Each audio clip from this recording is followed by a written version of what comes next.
This is a reading from Real Torta's Notebooks 1943, July the 26th. Jesus says, I am the Father's voice moved by love. Like a river I flow over the world and come to seek you, one by one, to permeate you with myself.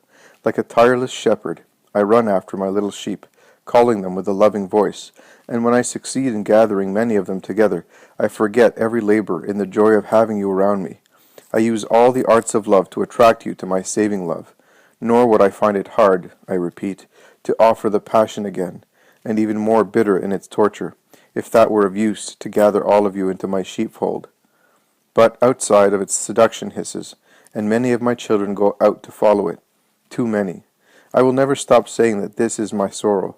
When these hours come in which even the best stain their better selves with the ferment of hatred, I suffer greatly, for I would like you to be penetrated by me to the point of never descending to the malice of hatred towards anyone.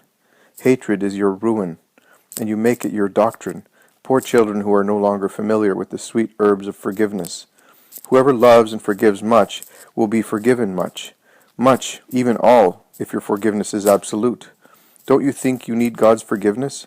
Yes, in truth I tell you that you all need to be forgiven 70 times 7, and that your God stands with forgiveness for you in his divine hands, waiting for you to deserve it by your mercy. For God wants your good. I tell you that I am the Father's voice, and speak in his name. I tell you that I am the one to whom all judgment is submitted by the Father. It is stated, there is more rejoicing in heaven over one sinner who is converted than over 10 just persons who remain in the Lord.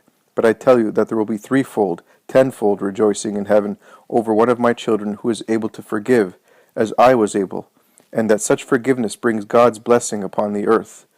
And only I know how much blessing you need to avert the impending punishments.